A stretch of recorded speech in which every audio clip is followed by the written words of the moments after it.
everybody. I know most of you guys, but for those who don't, my name is Ella. She, her pronouns. I am part of the leadership at Black Cat Historical Fencing in Rhode Island. I'm also one of the tournament organizers here at IGX. And today we're going to be talking about chronic illness in HEMA, specifically who is affected by it and what challenges they might face due to chronic illness, how we can support those people both as like leadership, if we are in a leadership role in an organization, as community and allies, and if we are dealing with chronic illness ourselves, what things can we look for in safe spaces and things that can help us stick with martial arts, right? Before we get going, if you are in the Northeastern Regional Discord, there is a link to my slideshow there if you'd like to look at it. I spent a long time putting funny pictures in it, so I hope you do. Our projector isn't working, so I'm just gonna be speaking to you and reading, and I won't have any visual aids to share, but you guys are more than welcome to follow along on your phones. All right, so before I get going, again, I wanna talk about just some content warnings because I am gonna be talking about some sensitive stuff. I am going to be talking about specific medical conditions as well as my personal medical experiences. I might be oversharing a little bit in some parts. Mental health stuff, including PTSD, physical, mental, emotional, financial, and sexual abuse in some points. Nothing graphic, but I will be talking about those things and how they relate to chronic illness.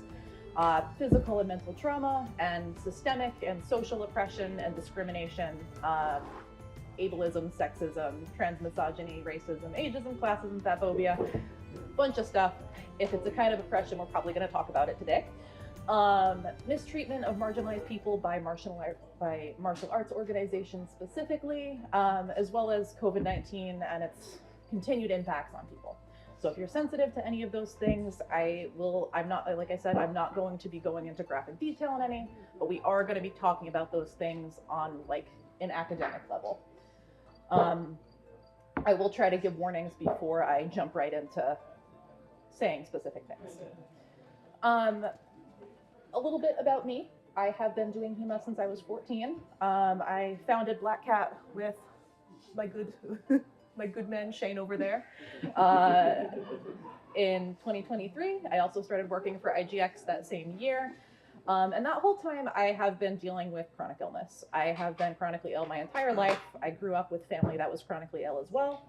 I have EDS, POTS, migraine, IBS, endometriosis, recurring ovarian cysts, and I'm still seeking stuff for some unexplained medical things that are also going wrong with my body. I also was diagnosed with autism as an adult, so I have that going on. Oh, fibromyalgia, that's another one. That's the one I forgot. So I've been dealing with all of that both as a martial artist and athlete, and also as a coach and leader in martial arts spaces. When I first started martial arts, I was in a space that was very hostile and unsafe for pretty much all minorities, but definitely chronically ill people.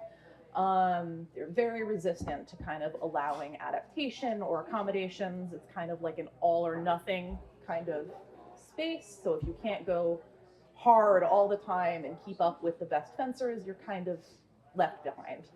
And there's not really open talk about people who might need adaptations or how we can self-regulate and make things safe for our bodies, right? So that's something that was really part of our goal when we started Black Cat, was making a space that is safer for everybody and a space that is specifically safe for people with physical differences, right? We've really tried to breed a culture that is safe for everybody and that is kind of open about bodily differences. We have been one of the first clubs to kind of have a pretty dedicated seated fencing practice. That's something that I am very proud of. I didn't do that by myself. We had the help of our other disabled community members, but we have really been pushing that, and that's something that I'm very proud of that our club does. So that is where I'm coming from. I am not a medical professional. I'm going to be saying some statistics to you today. They are from research that I have done not as a medical professional. I am technically a martial arts professional, but that's all I can give you. Some definitions that I want to just be on the same page about as we go through our discussion today. Chronic illness. I've been saying that. What is it?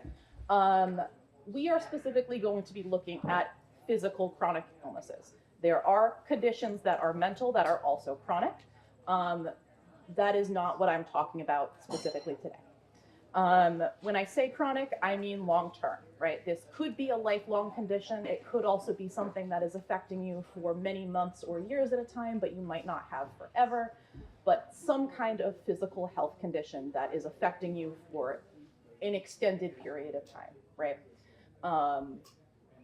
Disability, because I'm going to use this word as well. Disability is something that you have, something that affects you, that somehow limits the activities that you can do. That is what I mean when I'm saying disability here.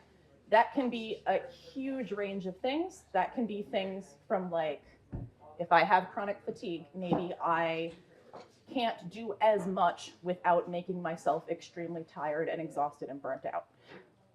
It can be, full paralysis of the body, right? Those are disabilities on kind of different levels of how much they affect you. I am speaking in very broad terms when I use the phrase disability today. Dynamic disability is a term that I will also use, and that is a disability or a condition that kind of varies from day to day or from moment to moment. Some, like myself, I consider my conditions to be dynamic. Some days, if you've seen me walking around, some days I use a cane, some days I don't. Some days I need braces so my joints don't sublux themselves. Some days I'm totally fine to fence in a tournament. It affects you differently, and that's something that we're going to be talking about later on. Another term I'm going to be using is symptom management and a symptom management plan. And this is basically just the overarching big picture of how we manage a condition. So it's everything from doctor's visits to medications to physical and mental therapy, lifestyle choices, exercise, like martial arts maybe, food that we eat, everything that we do to try and live with whatever symptoms we have from the conditions that we have. An organization, I'm going to use the word organization instead of like club or school. When I say organization, I basically just mean your HEMA club or whatever kind of format of thing you have going on where you do your martial arts. Community, I'm going to use that word a lot too. We're going to go a lot more in depth on exactly what I'm talking about there. But community is the people around you. You don't have to be friends with them. You don't have to like them. They are the people who are your peers. They are the other people in your organization or in your neighborhood. They are all of you right now. You are my community. Safety is the last word I want to talk about. When I say safety, I'm going to be specific about which kind of safety I'm talking about, but I generally mean physical, emotional, and mental. I don't just mean like, am I safe from being hit right now? I mean, do I feel comfortable and like emotionally well to be doing whatever I'm doing? So those are definitions that I just want us to be clear about as I go forward. Any questions before I jump into our first big topic? Cool. All right. So first thing that I want to talk about, we're going to be talking about three kind of big topics. First thing is, who is chronically ill, right? What kind of demographics are we looking at? And why do they need martial arts? And why might martial arts be something that is particularly difficult for a chronically ill person to pursue, right? I want to dig into what kind of people we might be looking at, what their experiences might be, and what roadblocks might be common for those people to face. So who is chronically ill, right? I'm saying chronic illness. I listed off a bunch of my stuff. It affects a lot of people. A lot of people are chronically ill. Currently, we're looking at approximately 60% of United States adults have at least one chronic condition, and around 40% have multiple. So that's around half of our adult population, right?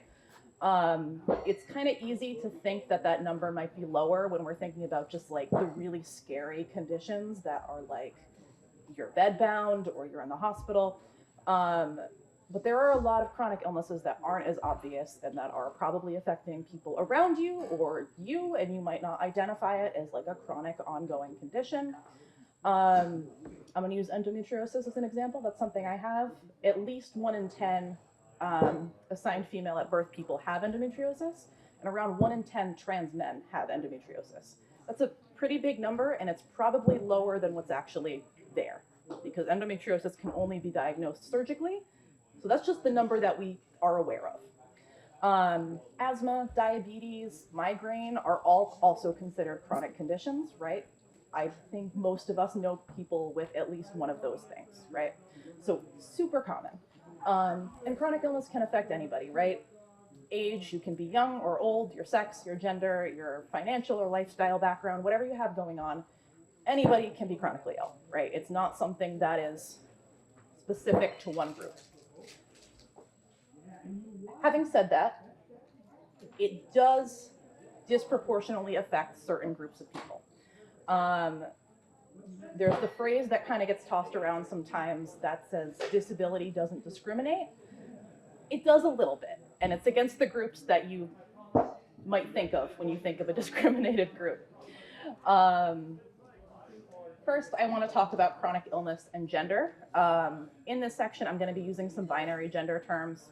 Please bear with me. This is what I have based on the research that I have. But women are far more likely to be chronically ill than men are.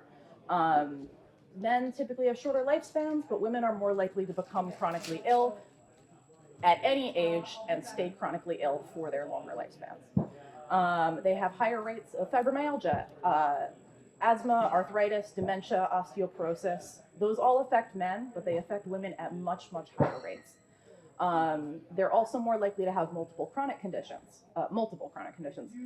A number of chronic conditions are also either exclusive or mostly exclusive to women. There are things like PCOS, endometriosis, adenomyosis, although endometriosis, I'm gonna talk about this one again, can be found in cis men, which is weird. It's also been found on every organ of the body, including the skin. It's a scary one. There's some really cool research about it. But with these higher rates of chronic illness, women are still underserved in medical research and medical funding, right? And that might feed into why we have higher rates of chronic illness, right? So that becomes most prominent in research of things that are considered women's diseases, right? Like those reproductive diseases, as well as stuff like fibromyalgia, which has like an 80% female rate. Very under-researched. There's a lot that we don't know about those kind of conditions. And those research gaps can lead to long wait times because there are only a few experts on those conditions, lack of access to medical professionals who actually know about that stuff, misdiagnosis, worsening symptoms while you're waiting for medical care, misinformation from unreliable sources. If you search like non-traditional medical stuff for these under-researched conditions, you will get a lot of weird stuff that is not going to fix your condition. Mistreatment, disbelief by medical professionals, and we'll talk about this a bit later, but once you have one chronic condition, you are more likely to have a second one. So if you have one, it's not being treated, maybe we develop more of them, and then we have to start that treatment seeking process all over again. So women who are chronically ill are really underserved, just kind of everywhere. Pregnancy and childbirth can also be risk factors for chronic illness. Pregnancy and childbirth are really stressful, painful, and traumatic experiences. There are shorter-term conditions that can be developed, like gestational diabetes. That's not necessarily a lifelong thing, but it is chronic. You have it for the time that you are pregnant. But also longer-term conditions like pelvic floor dysfunction, sciatica, prolapse, those things can all happen because of pregnancy. And most women will have at least one pregnancy in their life. Again, using binary terms here. Queer people as well all identities are at higher risk for chronic illness. There are a lot of reasons for this. There's some really gross research that says it's because queer people have unsafe lifestyles. I would say that this is probably more due to a lower average income. That means reduced access to medical care and preventative care, higher rates of mental health issues, trauma, abuse, and reduced access to relevant sex education and more difficulty accessing healthcare. Transgender people are twice as likely to live in poverty than the general population. That affects our medical care, right? If we don't have money, how do we pay for medical care? How do we get treatment for the conditions that we're having and prevent new ones from developing, right? So gender and queer identity can really impact your likelihood of becoming chronically ill. Age as well, really likely to become chronically ill if you get old. We all become disabled or we die first. About 95% of adults 60 or older have at least one chronic condition, right? Even if we're not diagnosed with a specific condition, older adults are likely to have chronic symptoms, right? Like pain or fatigue as they're getting older. And that's just due to aging, right? Reduced physical activity, muscle atrophy, immune system weakening, but also reduced socialization and community engagement. And that's something that we can help with martial arts, right? But getting older is a big risk factor. Race as well can also increase your risk for being chronically ill. In the US, Black people have much, much higher rates of chronic illness, especially in their younger people. There's, again, been a lot of bad research on why this is. There's been a lot of weird and racist theories put out there. There's no actual evidence for a racial predisposition to conditions, right? Race is not really real. We can talk about ethnicity and genetic predisposition, but just if you are Black or white, those things spread a wide variety of genetic pools, and those things aren't really something that has a biological basis in passing down conditions. The bigger factors here are really systemic and environmental issues, right? Structural factors for people of color, they are more likely to experience poverty, resource scarcity, be uninsured, work jobs involving exposure to dangerous environments, and have generally reduced access to healthy food and clean water. There are also lower quality and fewer hospitals in predominantly Black areas. And racial disparities in race are really not going away. There's been some recent research on this, and there has really been no reduction in the disparate prevalence of adults with multiple chronic conditions between Black and white communities from 1999 until now. There has been no significant change in how many more people of color that we are looking at with multiple chronic conditions compared to white people. So we are not doing great on a systemic level for serving people of color. Again, I'm focusing really on the US when I'm talking about this. This is where the research that I have is coming from. But that is another risk factor we can look at. Related to that is class. Again, if we don't have money to pay for healthcare, how do we treat or prevent chronic conditions from developing? There's difficulty paying for medical care and maintaining health insurance.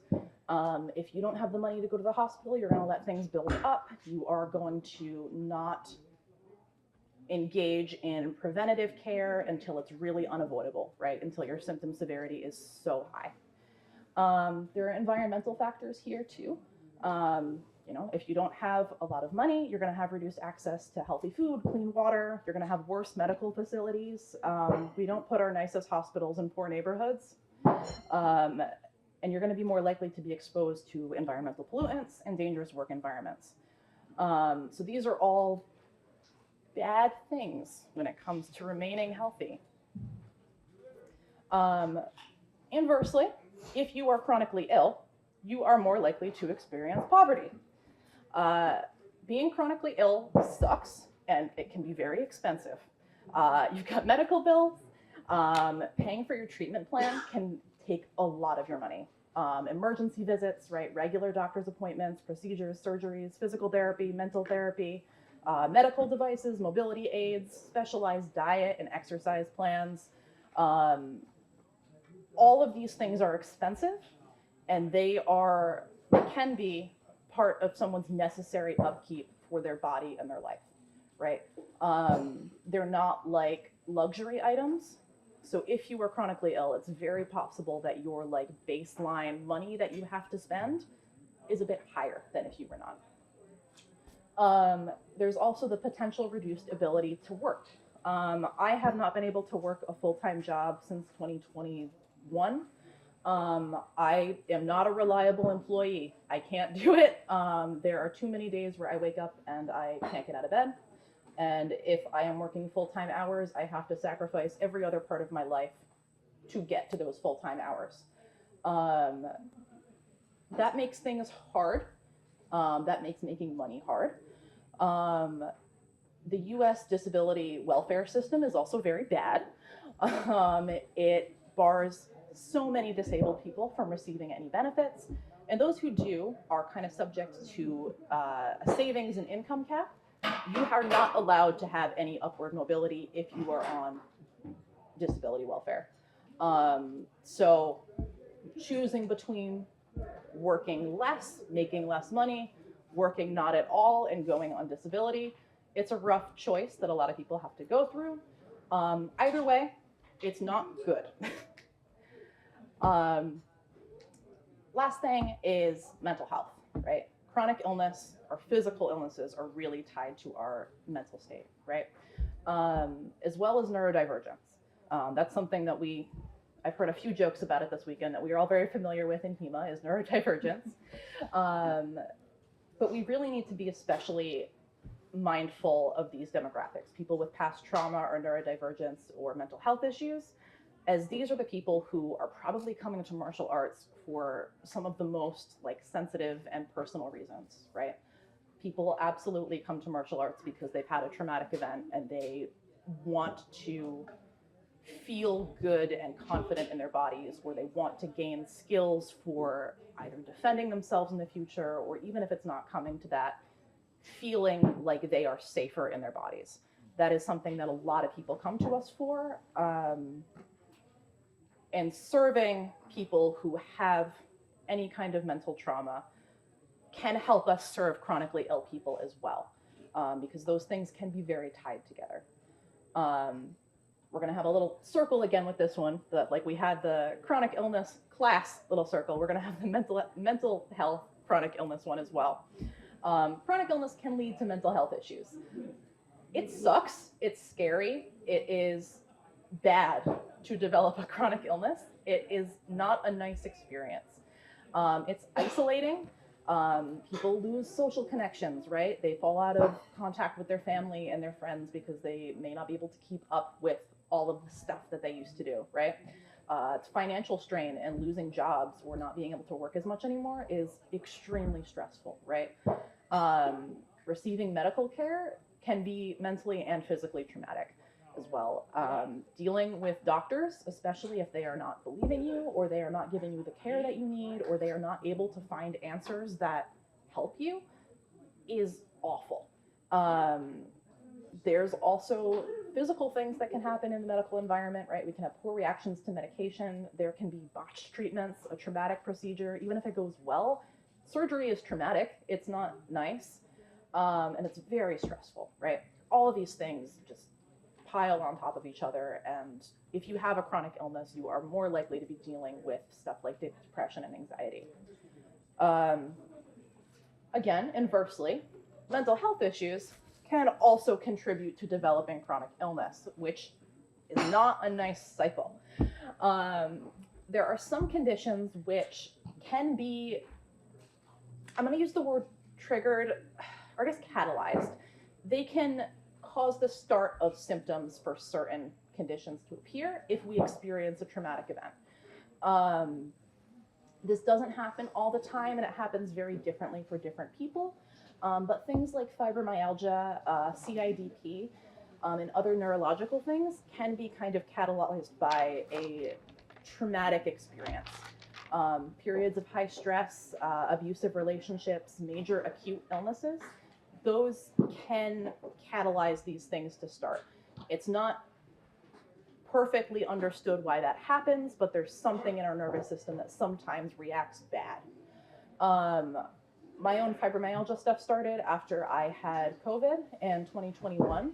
I have not been the same since I had COVID. I have lung issues, but I also developed fibromyalgia right after. So those things can trigger chronic illness if we're dealing with a more acute or identifiable situation.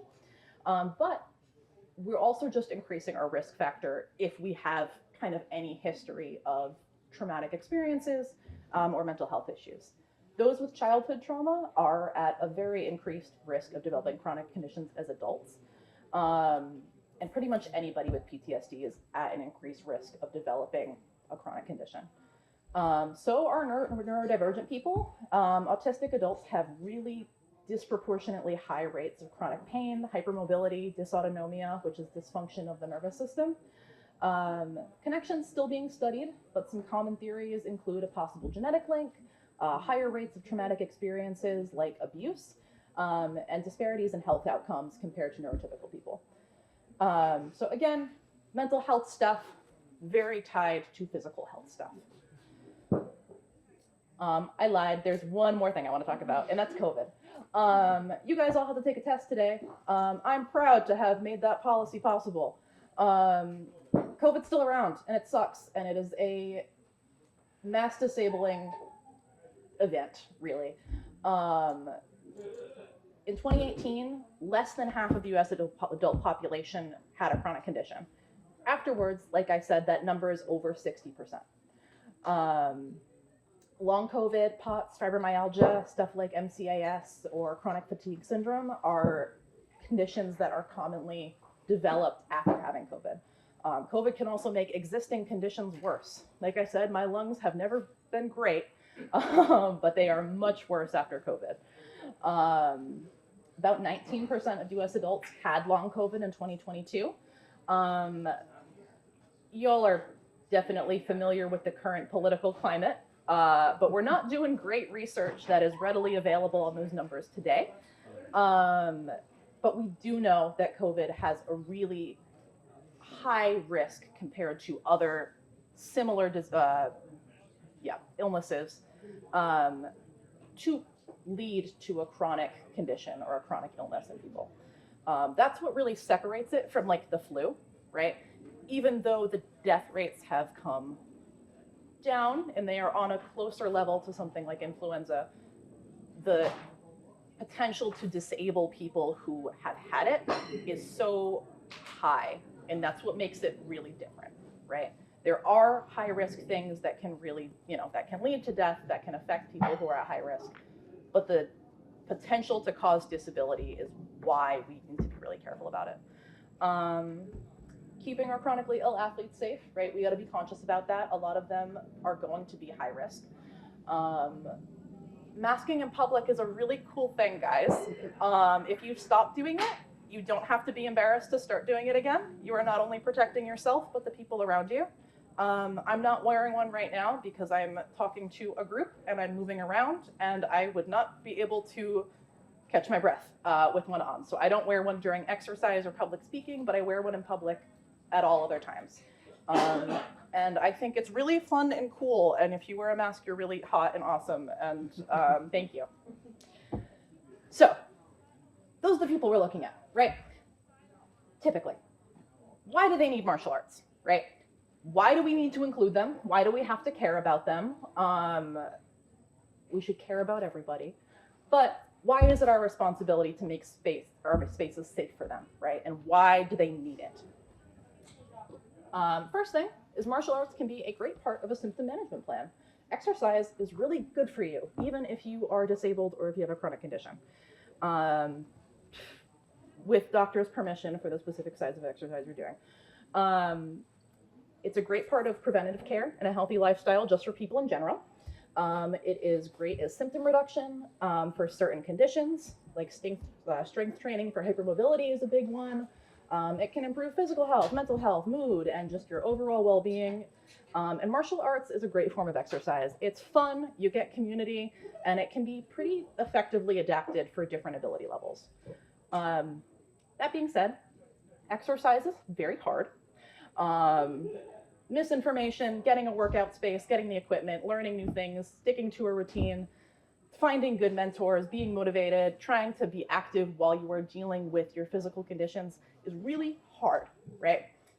So in addition to the usual struggles of pursuing exercise that we all have, chronically ill people are also likely to be culturally barred from participating in sports organizations, right? Most places do not cater to chronically ill people, and a lot of the ones that do will kind of segregate disabled and able-bodied people. And that splits up our potential community and shrinks it a lot. If a chronically ill person is also part of another marginalized group, they might have additional cultural discouragement from pursuing sports, right? If you grew up socialized as a girl, you are likely to be encouraged to avoid sports, and especially the more masculine ones, like ones that involve violence. Many sports organizations do cater to young men, and they are sometimes split up based on things like age or gender or ability level. And again, that can cut down our potential community. So it can be hard to exercise while chronically ill, right? But it is good for us. The good thing about martial arts organizations is that we are a community, and community can lessen these struggles quite a bit. A good community can make all the difference if you are trying to pursue a goal, whether you are chronically ill or not, right? Chronic illness is isolating. We lose friends, families, work, control of our bodies, and a lot of familiar lifestyles that we had, familiar things in our lives. A good community, emphasis on good, supportive, and uplifting, can make these things easier, right? We can manage our symptoms a lot better, and we have people who we feel good around, right? We can get rid of some of those mental health things that we talked about. So again, community is a defined social group, right? It's the people around you. Having that defined group can make getting up and out of the house a lot easier, right? If you have board game night on Tuesdays, there are people expecting you there. It's a lot easier to get up and out of the house and go to board game night on Tuesdays than if you say, just in your head and you don't have a group, I'm gonna go to a game store on Tuesday, and then Tuesday rolls around and you're tired and nobody's expecting you anyway, and you don't know anyone there, so it doesn't really matter anyway, I'm just gonna stay home and lay in bed. Community also provides tangible and emotional support in reaching goals, right? Both inside and outside of sport, right? When we are in our martial arts organization, we have help reaching our goals in the sport, but then we also make friends, and our friends support us in just our general lives. They support us in the goals that we have outside of our martial arts practice. Can also improve the mental health stuff, like we said, and can be a great place to make friends, right?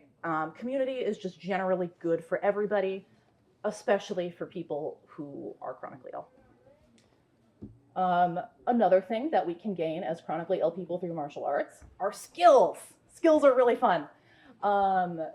Physical skills, less so in HEMA, but in other martial arts, we might look at self-defense skills. Chronically ill people are at a higher risk of domestic or caretaker abuse. They are sometimes reliant on someone that they are living with, and it is harder to escape an abusive situation. They are also more likely to be minorities and are at higher risks of being victims of assaults, abuse, and hate crimes, right? These people probably have some good reasons to want to learn self-defense, or at least want to learn physical skills that make them feel safe in their body as they move through the world, right? Confidence building is another skill that we can get through martial arts. Martial arts can just contribute to a good sense of overall self-confidence. For chronically ill people specifically, increased self-confidence can be important in self-advocating to medical professionals, maybe having to report abuse or mistreatment, and just maintaining a positive self-image despite all the feelings you probably have about your body and the things it can do. Last skill I want to talk about is body awareness. Martial arts can definitely promote body awareness and self-regulation and knowing what's going on in our physical body. That ability is really important if you're chronically ill, right? You kind of have to assess your pain and your symptoms all the time. Being able to tell what's going on in your body is really helpful for that. It's also helpful in explaining those feelings and symptoms to our medical professionals, to people who are taking care of us, as well as determining the effectiveness of whatever treatments we're getting, right? It can be hard sometimes if you start like a new medication to tell if it's working, because some of them only work a little bit, some of them take a while to start working, some of them work and then stop working. And being able to like check in and be like, do I actually feel any different, is a really valuable skill if you are looking for long-term symptom management. Another reason that we should care about chronically ill people is because we should care about inclusivity. I think that's a goal just by itself. If you care about including people like women or queer people or people of color or any marginalized group, your space is not complete if you don't also include chronically ill people, right? We talked about how those groups are all more likely to be chronically ill, right? We're talking about half the population already. If we care about getting those smaller groups in, we're cutting down those groups a lot as well if we don't have a safe space for chronically ill people to be in. It can also have the happy side effect of making your space more accessible to older adults. Like we talked about, older adults often will have chronic symptoms, maybe not without a firm diagnosis. So if we have like a good culture in place for people who have specific divine disabilities, we make our space a bit better for older athletes as well. And again, chronically ill people are just more likely to be marginalized altogether. So if we don't include them, we shrink our potential audience, right? I'm going to say something mean if you are a leader of an organization. If you don't have chronically ill people or any other specific marginalized group like women, it is your fault. It is not their fault. They did not decide not to come to you because they're mean and stupid. If you don't have them, it means that you have failed to create a space that is safe for them. And that's not something that we need to be upset about, but I think it is something that we need to be able to identify. If there is a specific demographic that is not present in your organization, then you're not meeting the needs of that organization. Because I promise you, there are people in pretty much every demographic you can think of who would like to learn about swords. They're cool, right? Something that we have struggled with in Black Cat is specifically older athletes. That's something that we are actively trying to become better on, and we are actively talking about ways to help those people. So we've identified a deficit, and we're going to try and do something about it. So if you don't have chronically ill people, that's your deficit, and that is a deficit in your organization, either your physical or cultural space, right? Like I said, I promise chronically ill people want to learn to fight with swords. So how do we fix that, right? If we don't already have a good plan in place for making our space safe, how do we do it? This next little section, I'm going to be talking about as leadership or as members of an organization, how do we create a space that is safe and welcoming and uplifting for chronically ill people? If you are not like the leader of your organization, there are still things here that you can do as a member to culturally shift things, right? But I am going to be talking about specific things that we can do as like policymakers in our organization as well. First big thing, this part is fun. My uncle called me a communist when I talked to him about this. Is community responsibility and community care, right? Being chronically ill is really draining. It is sapping romantically, financially, mentally, physically, in pretty much every way you can think of, right? But an organization can use their policy and their culture to reduce the mental and physical labor of chronically ill people, right? If everyone is working to keep everyone safe all the time, no one person has to take on a large amount of burden to keep themselves safe. And that is a really important part of making your space safe for chronically ill people, because they are already dealing with so much. If they go to the hobby that they want to do for fun and they have to do work there too in order to be like get something out of it, they're gonna quit. They don't want to be there. And that goes for everybody too. You don't want to do work at your hobby. So in a safe organization, the responsibility to keep everyone safe from things like disease or physical, emotional, or mental harm are community responsibilities, not personal ones, right? We take care of each other. So having sick policies in place is a great place to start. People understanding that they shouldn't endanger each other by going to class when they are contagious. That's a really baseline thing that we can do immediately. Having requirements around things like vaccination, taking steps further than what might be required by law or your insurance to prevent disease and injury. An example, I mentioned it earlier, IGX and Black Cat require COVID testing at all of our events. Because even if you're vaccinated, you can still come in with COVID, and we want to make sure that people don't do that. So that's one thing that we can do to go above and beyond what is required of us. Having stricter gear requirements than your insurance requires if you think that there is a safety lapse somewhere. Those are examples of going further than what might be required if you think that there is a risk that you can identify. So having both a policy and a social understanding that certain things are not acceptable and make a space inaccessible. So like things like zero tolerance policies for harassment and discrimination, actively demonstrating inclusive language when you are like teaching a class, authorities and the coaches being proactively safe for victims of things like bullying or discrimination or harassment, actively letting people know that you want to hear about these things and showing that you are a safe person to talk about it, right? If these things happen. You're gonna feel a lot better coming to an authority about an issue that you're having if they have made it very clear beforehand, before you have to ask them, that they are a safe person to talk about these things with. So almost everything that we can do to make our organization safe kind of comes back to community responsibility. There's very little that we do that isn't driven by making the group safe as a whole, right? Even if we're focusing on making spaces safe for chronically ill people, the things that we do kind of uplift everybody.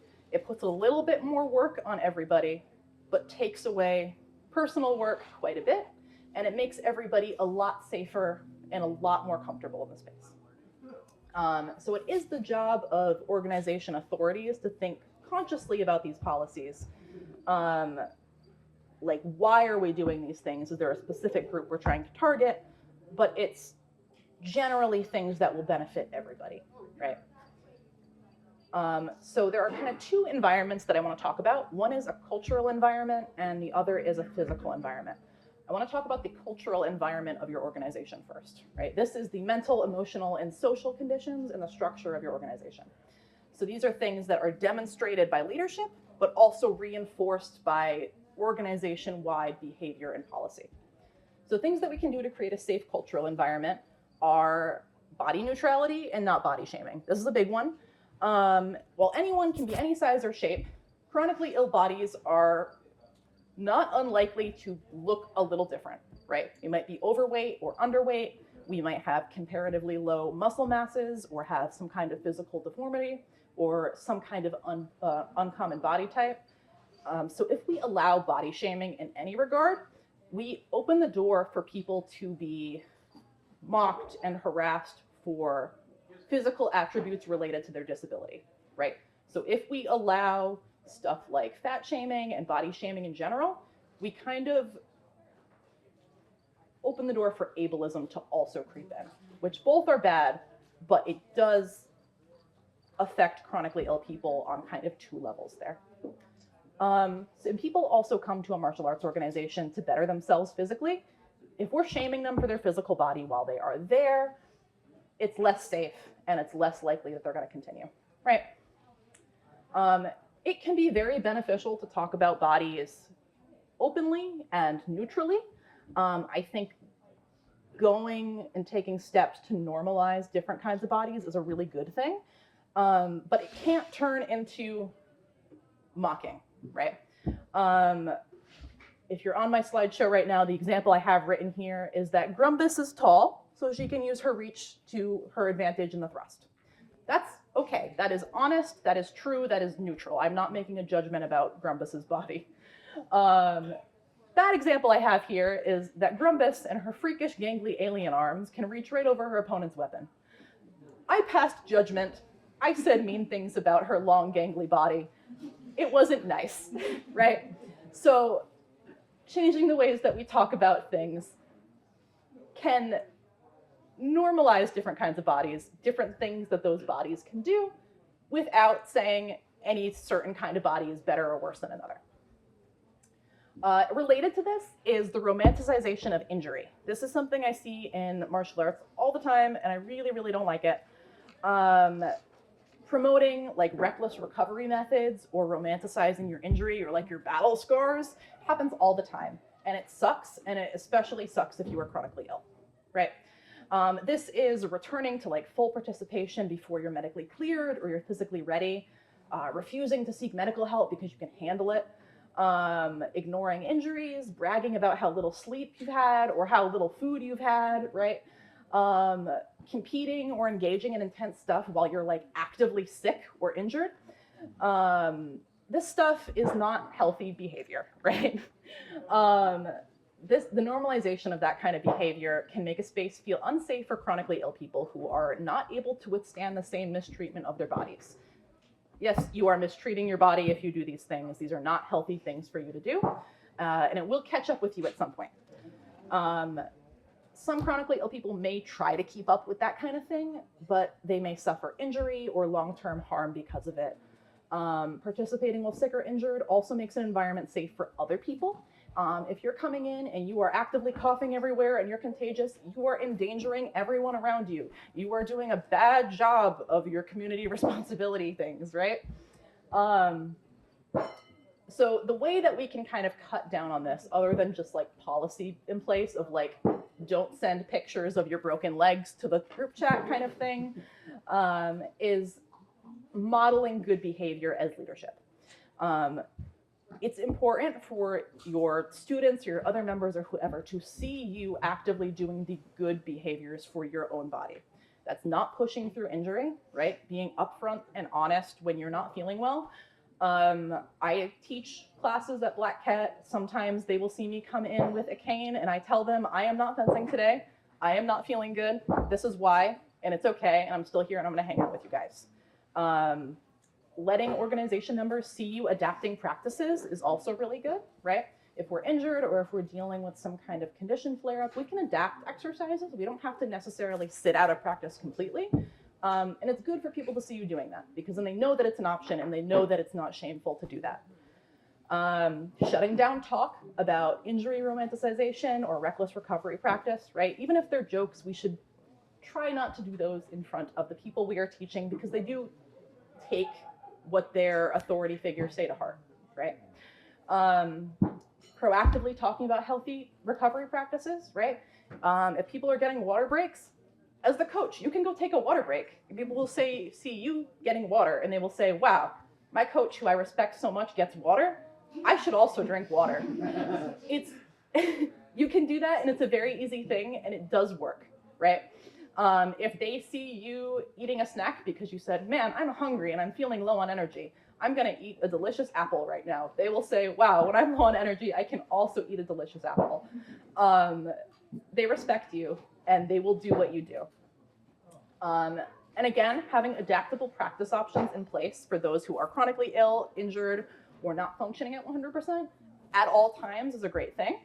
But making everybody do those things is also really good, right? Because that takes away the stigma of like, I gotta go to the broken foot chair now. I'm gonna go sit down. It is there for when they need it, but having those adaptable practice options in place for everyone, even if they just wanna do it or wanna try it, those things are good. I'm gonna talk about community again, and in our culture, having community be more important than competition can be a really good way to keep our chronically ill people. Some absolutely do compete and do love competition. Not everybody can compete or wants to, especially if we're dealing with physical issues. We might not want to do that, right? We should celebrate the people who do compete and who do well in competition, but it can't be the only like measurement of success or progress. We can't assume that everyone wants to compete, right? We can't take our beginners in on the first day and say, all right, 3 months from now, you're all going to the beginners tournament.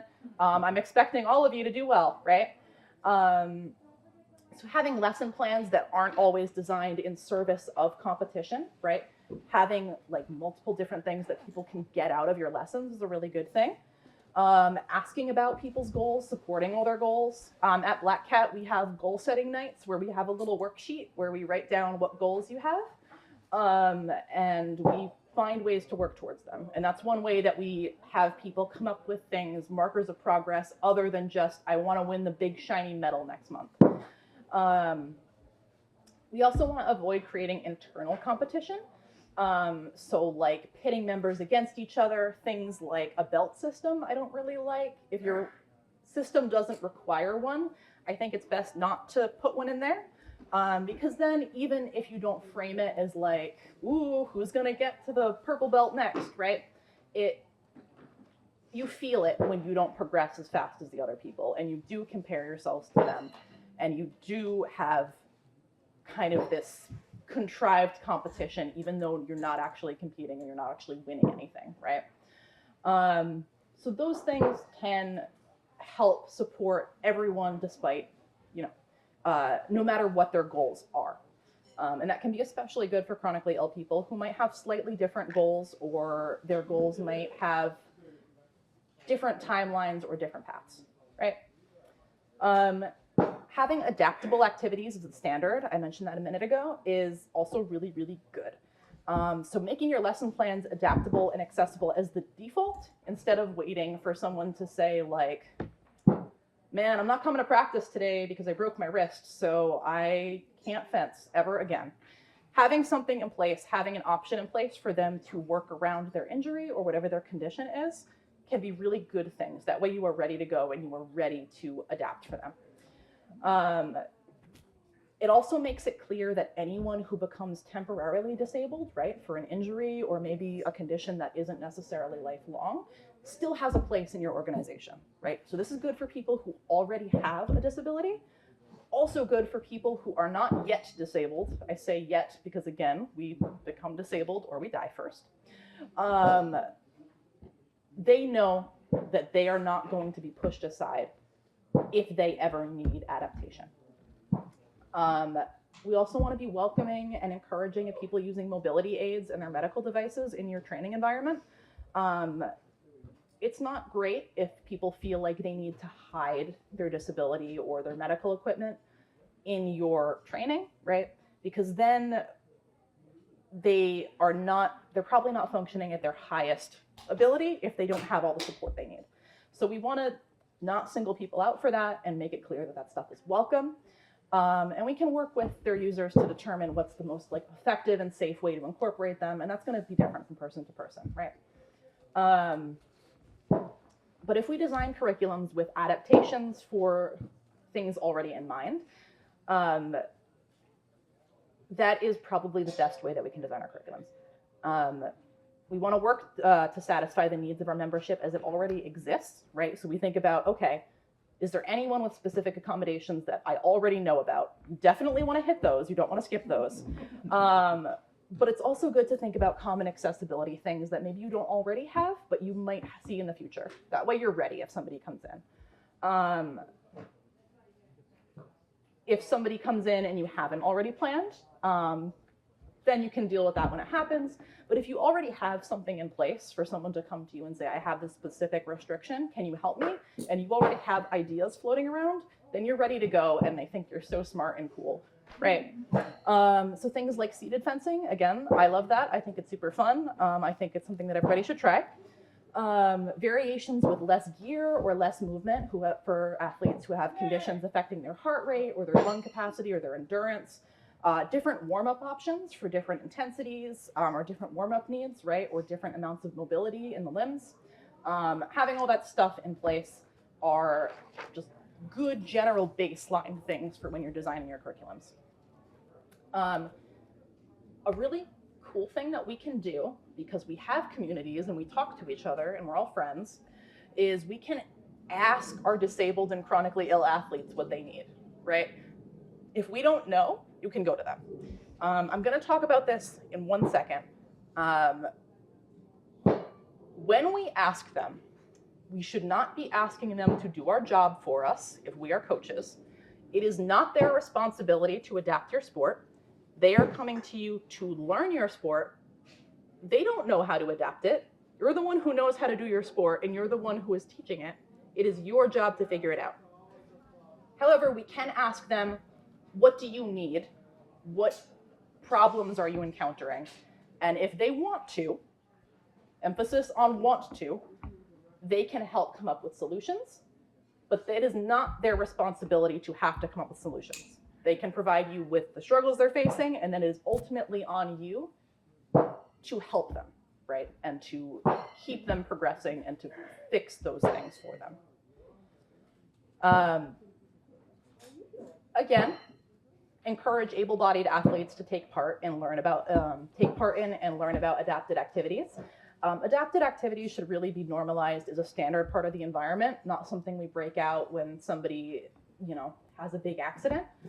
Having all athletes knowledgeable about adapted activities, make sure that if you have only 1 or 2 disabled or chronically ill people, they have a variety of training partners. It sucks if you are stuck with the same person every time, unless you have your best friend who you only train with them. But we want them to be able to train with anyone in the room. Because of that, we should make sure that everyone in the room is trained on how to adapt whatever activity we're doing. That can be demoing the adapted activity while you're demoing the standard one. Even if there's not anybody in the room who needs it, I always try to demo both a standing and seated version of the stuff that I play, the games that I play, the drills that I do, because I want them to know that it's an option, and I want them to know how to do it if they decide to do it. And sometimes they do. Sometimes I will have nobody who needs defense seated in the room, and I will demo the seated version, and people will go, oh, okay, that looks fun, and they'll go over and do it. And that stuff is really good because it means they are potential training partners who can keep up with the people who do that stuff all the time, and it can provide them with a more integrated community. Additionally, if they know how to adapt activities before they are chronically ill or injured, that means they're ready to go if and when they become chronically ill or injured, right? They don't have to have a gap in their training if they suddenly have a thing that requires adaptation. A good standard for curriculum design, I think, is opt-in and opt-up kind of curriculum. So instead of framing adaptations as like a lesser version, we can frame them as a equal variation, or we can frame the adapted things as the standard and then scale up if people want to do more. So just really basic examples of this would be saying, instead of doing push-ups and then saying, if you can't do a push-up, you can plank instead, we can say, okay, everybody, we're doing planks. If you want more of a challenge, you can do push-ups instead. That way we're framing things as you can scale up if you desire more, instead of if you can't do this thing and if you're too weak and stupid to do it, you can do the baby version, right? It just feels a lot better for everybody. Another example of that would be like a cutting drill with option to add mobility and intensity versus like a really intense and mobile drill that we can like scale down and do in place if you like can't keep up. So a physical culture that is safe and supportive and accessible for everybody is, sorry. It's been a long day, guys. A physical culture that is safe and supportive for everyone is really vital to making an organization that chronically ill people can thrive in. Again, that community thing. Third spaces. We have probably heard of these. It's your space other than work or home, right? Is our organization truly a third space? This can kind of be a big defining factor between whether we are safe and inclusive for chronically ill people or not, right? Are we just a gym or are we a real community, right? If you have gatherings outside of the gym, it becomes more valuable for athletes who might need to take breaks from training or from full intensity training, right? If we have things that they can come and do that may not require full physical participation, that keeps them engaged in the community. That can be things like a digital community. We have our Discord server, group chats, like online gaming or movie watching nights can be great if somebody can't leave the house for a period. The physical community, we can have like board game nights or social gatherings outside of training and competition. We can have events that include people at different participation levels, and just generally non-physical activities or learning opportunities, right? This is a non-physical learning opportunity, right? I'm not having you do intense stuff. This is an option you could do if you were not able to fence today. And having a good physical space, right? Having a comfortable non-athletic space in your gym can be nice. We have a little like living room area at Black Cat. We have a bunch of couches and we have a TV and a bookcase and we have like coloring books and activity stuff and games. And we've got a big box of like bulk magic cards and stuff.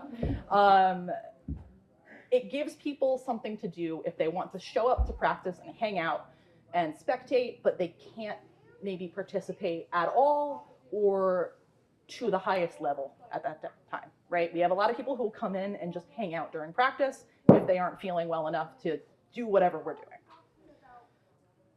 And again, this includes athletes when they're not actively participating in training.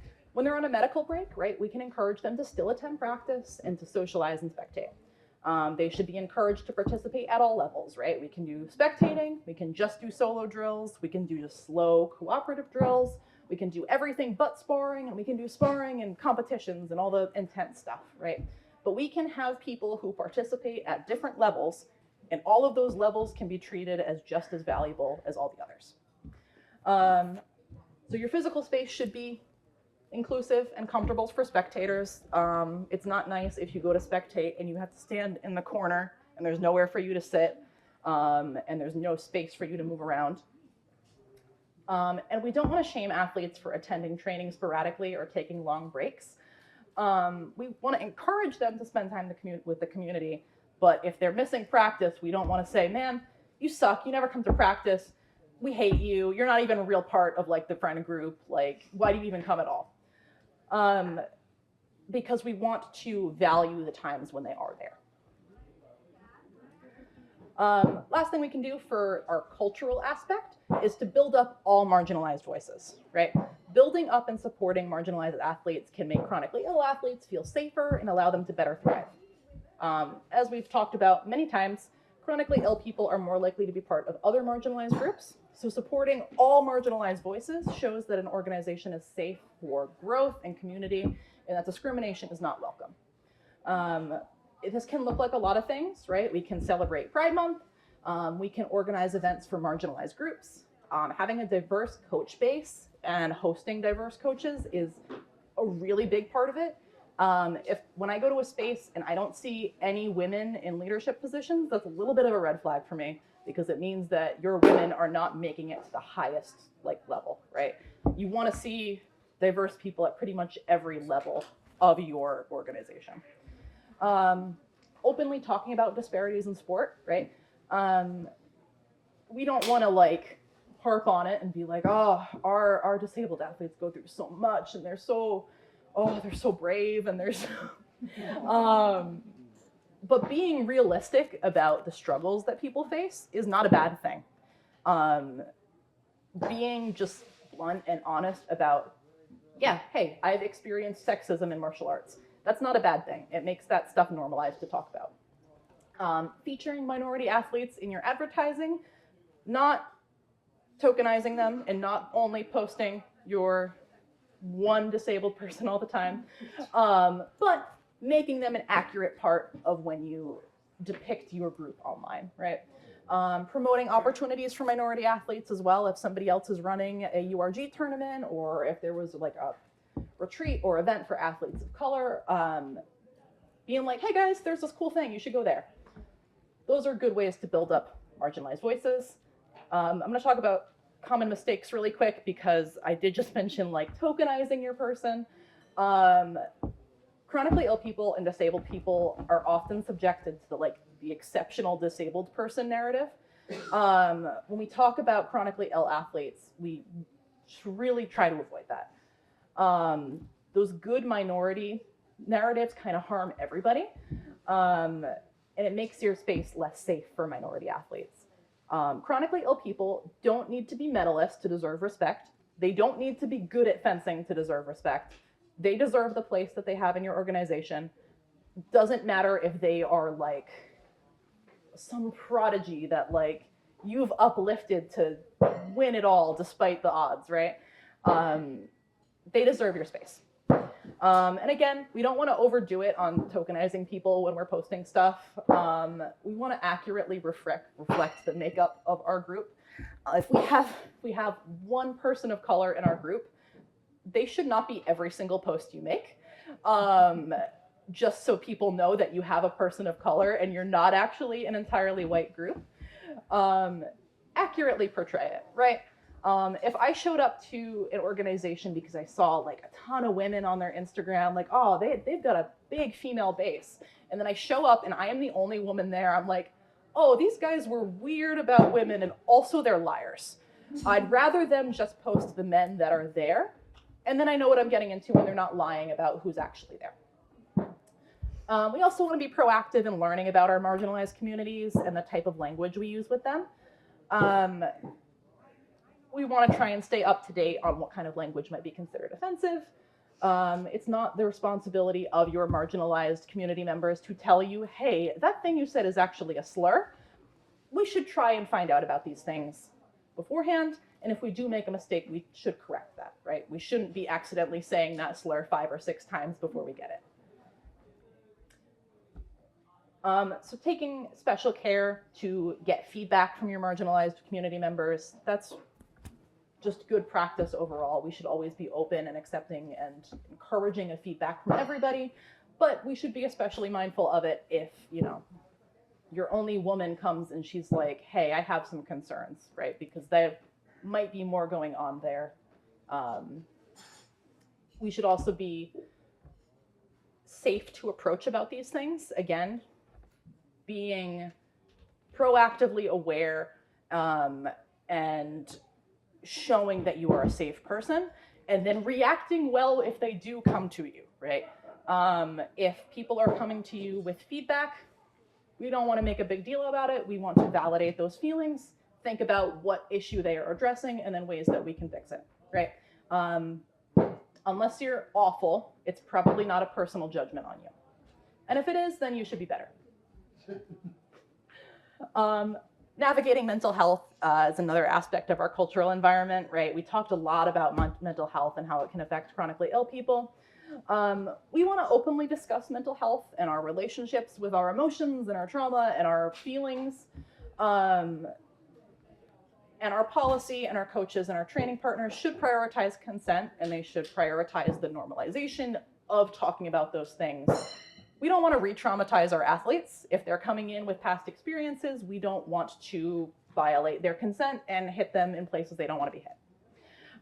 Martial arts can be a great way to manage mental health if it's a safe place to do so, right? We want to be safe and aware of our people's emotions.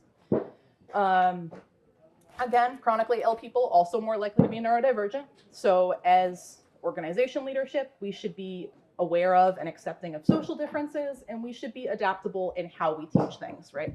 Not everybody is going to be able to learn in the same way, so we should be ready and able to adapt the way we explain or teach things. So that's all the cultural stuff. I'm going to talk about the physical environment next. This section is shorter because there is less here that is really important. The cultural aspect is really the big thing that we can do. But the physical environment is the actual space you are training in. And the physical stuff that you do. So things that we can do to create a physical safe environment. Our training spaces are the first one. We want accessible entryways and bathrooms. We want easy to access water, Having snacks and electrolytes on hand is really good. We have a big snack shelf at Black Cat. I spend so much money on those snacks. We don't charge for them because we want people to stay fueled and stay hydrated and stay happy. Having allergy-friendly options, being aware of what food restrictions your membership has and having options for them is good.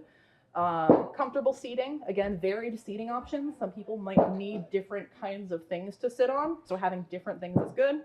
Having a place to vomit. This is really good.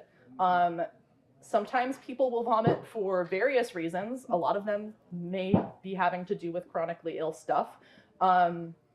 They should have a place that they know they can run to.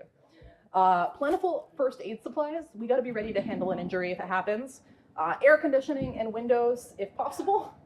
And we also want to keep our decorations friendly. I've got an image here of a fist holding a barbell and it says no pain, no gain. That shit's not nice in a gym. We don't want to be in pain when we're training. I tell my beginners that if you're feeling pain, something has gone wrong and we need to handle that. Especially if we're chronically ill, we do not want to increase the pain that we feel at our hobby that we do for fun. Our training tools as well, right? We want to provide safe equipment for our people. We want to have gear in a wide variety of sizes, potentially larger and smaller than the off-the-rack shelves as well. We have custom smaller and larger gear at Black Cat because the standard sizes don't fit everybody's body. We also want to have different options for training tools, like lighter or heavier weapon options, light gear options, right? Having like a light jacket option as well as your standard heavy jackets. Having options for activities that can be done in less or in modified gear, and gear options that we can adapt to be worn in conjunction with mobility aids, right? If somebody has like a worn medical device, we want to make sure that we can safely allow them to wear that with whatever gear that we have. So that's going to be different from person to person, but it's something that we want to think about when we're getting the gear for our club. Training partners are also a big part of the physical environment. As leadership, it's our responsibility to set those behavior standards very clearly and expectations about how to act as a training partner. It keeps everybody safe, but it's a really good way to increase your safety for your chronically ill people, especially. Again, we should all know how to do the adapted activities, right? It's not nice if your chronically ill or disabled person has to explain to their training partner how to even do the thing. They should know how to do it. They should have a wide variety of training partners. Athletes should have a clear understanding of what behavior is safe and acceptable. Excessively forceful or unsafe drilling and training can be especially dangerous to those who already have physical issues. Again, if I'm going to my hobby that I do for fun and I'm in pain every single day, I don't want to go there and be hit really hard and be caused more pain and more injury, and then I got to go to a doctor for another thing, right? We want to keep each other safe. We should all have a basic understanding of consent as well. We want to prioritize consent and communication between training partners, speaking up and communicating our boundaries, but also respecting boundaries when they are given to us. Conversation surrounding that stuff before starting an activity is good. And we always want to have an acknowledgement of consent before we start something. This can be verbal or nonverbal, right? We salute when we fence, and that is consent that I am ready to start and I'm going now. We can say, are you ready? We can thumbs up, yeah, and the other person gives thumbs up, and that's consent, they're ready to go. So making sure that we always do that when we do any activity. As leadership and as coaches, it's our job to kind of display all of these characteristics that we're talking about. Again, if your students see you doing something, they're going to want to do it too. We can do that through policy. We can implement explicit protective policy for chronically ill people, as well as all marginalized groups. Having a good code of conduct or an inclusivity policy are great ways to do that. We should have regular meetings to discuss the ongoing implementation of our policies and our inclusive practices. And coaches should be actively pursuing ongoing development and education. You can't take one diversity training and then be set forever. This is something that we have to continually engage in. And our behavior can also help with this, other than policy. We need to consistently just demonstrate all of the behavior expected from training partners. When we demo stuff, we want to get consent from the person we're demoing with, and we want to treat them respectfully and safely.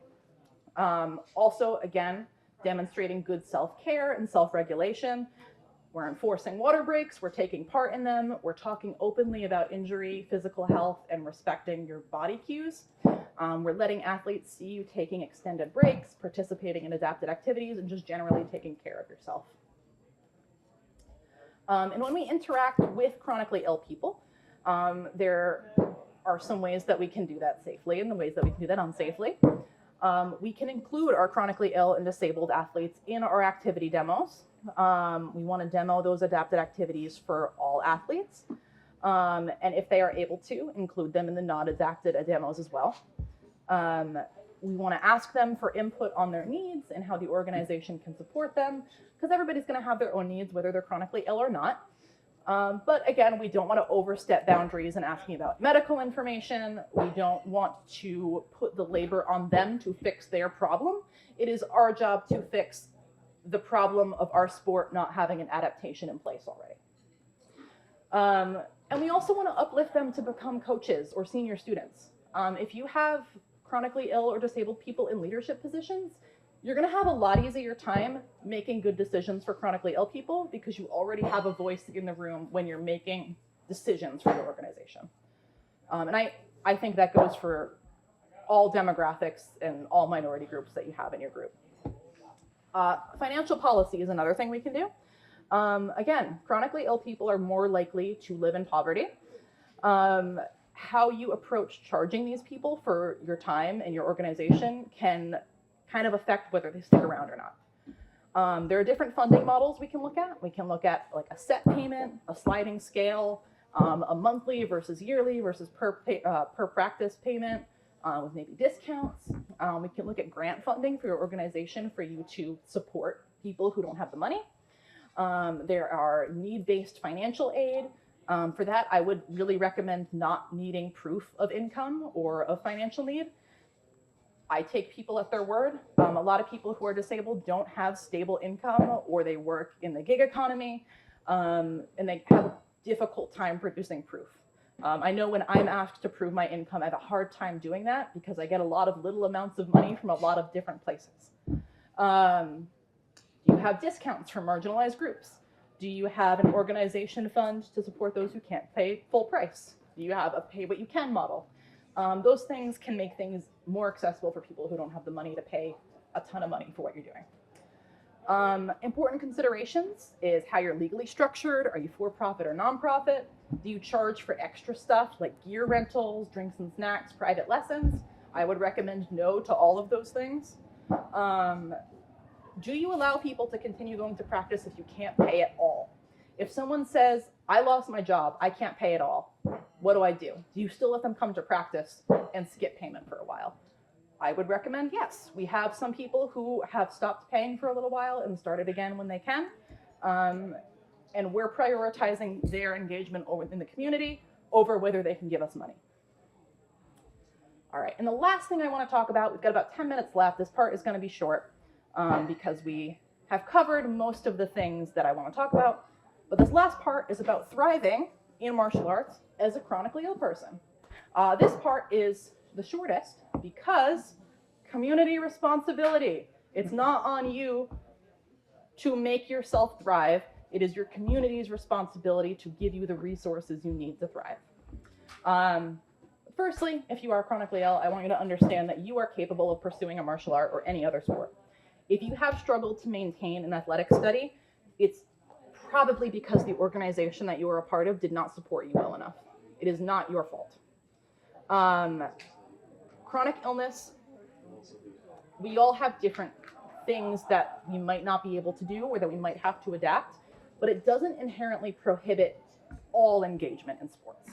I think there is probably something that people at most levels can do, especially in HEMA, right, where we have both the academic and physical study of stuff. You can be engaged in a HEMA group in some way. You are not the problem if you have not been able to do so. You also don't need to be a feel-good story. Again, we talked about like the exceptional disabled person thing. We often see disabled people who excel in sport presented as like prodigies and exceptional, and their coaches are heroes who have saved them and uplifted them. You don't have to be exceptional. You don't have to be good at all. And your coach does not need to be a hero. You don't need a hero. We aren't there yet on a wider level, but I really think it should be the expectation that organizations make space for chronically ill people. It is their job. It is, if you have started a HEMA club, it is your job to teach people HEMA. If someone shows up and they're like, I have this restriction or this issue, it's your job to figure that out. Regardless of your skill, or if you compete, or how often or intensely you train, you deserve all the support and engagement that you want and need out of your community. Your experience is what's important. You can participate at so many different levels. Finding the right space, what we talked about previously about like creating a space, those are all good places to start.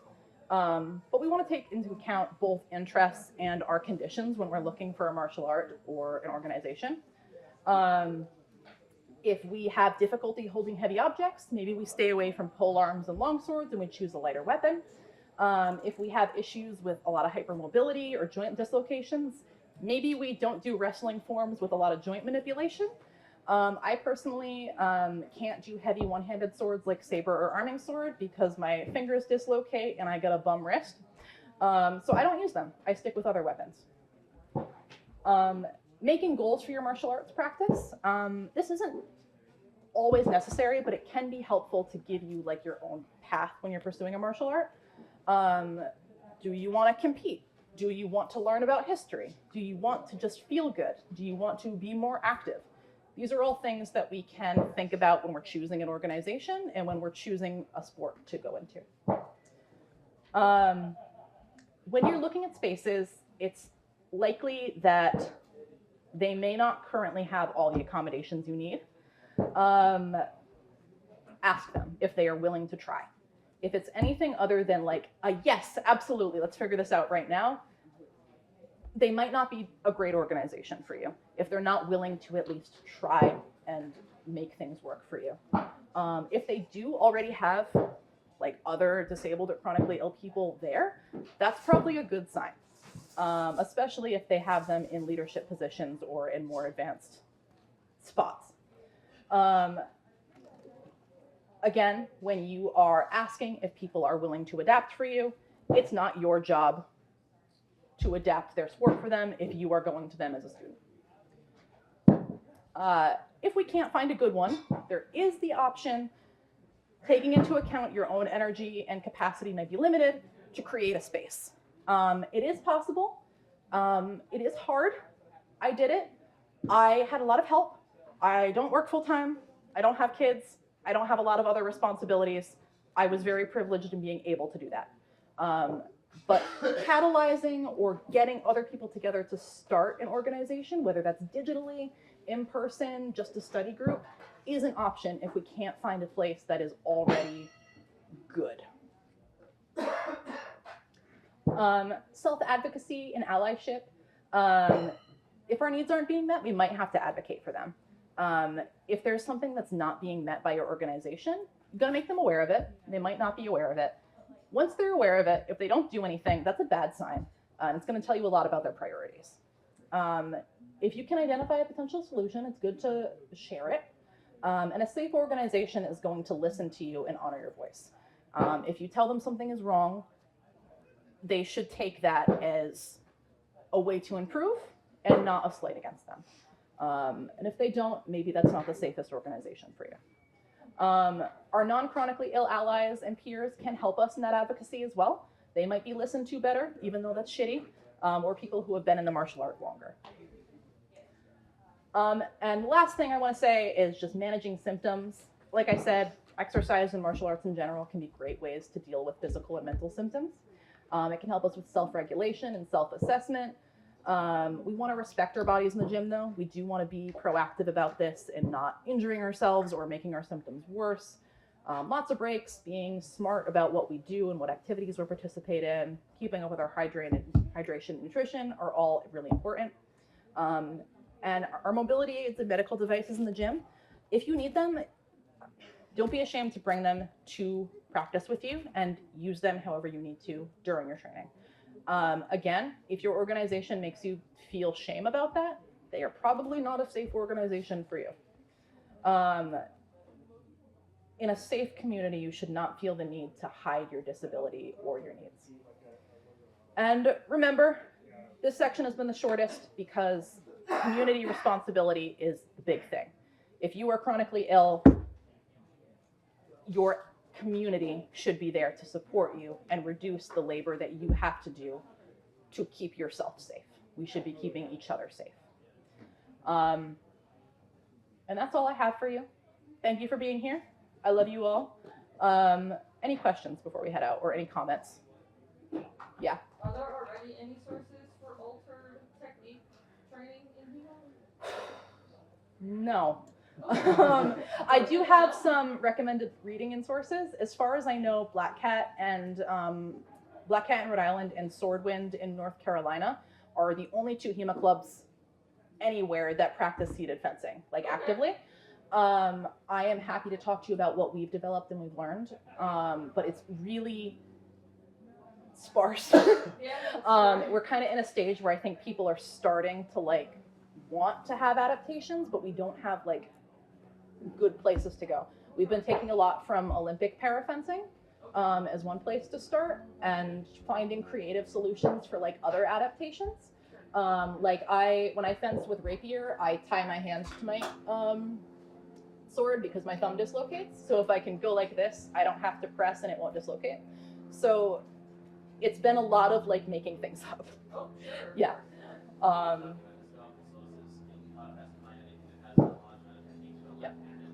Oh, that's so true. actually Fiore has some seated dagger plays.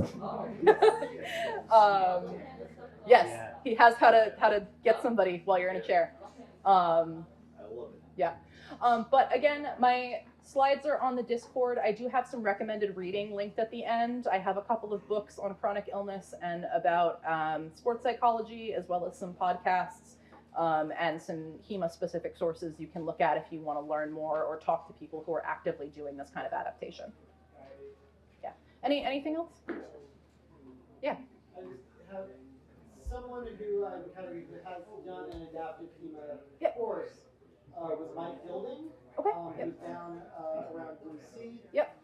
He came up to Arsenal Assault Arms and did basically he wound up going around the room and basically talking to everyone about what are mobility issues we have, what are other issues, working on modifications for drills, modification for technique for each individual person. Yeah. So he may be someone to reach out. He's got training as That's fantastic.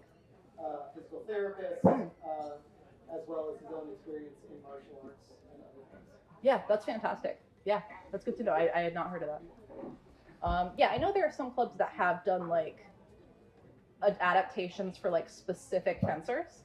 But when I was talking about like Black Cat and Swordwind, I think we're the only ones with like dedicated, ongoing like practice that we give to like a lot of people, and not just like you're the one in the wheelchair. You figure out the wheelchair stuff, because I have heard of a few people having to do that. But that's cool. And Christian Lutner and the other people from that club down there know Mike, so you can, Yeah. people up here you can talk to about to find out information about Mike. Yeah, perfect. Awesome. All right, guys, thank you. Thank you. Thank you.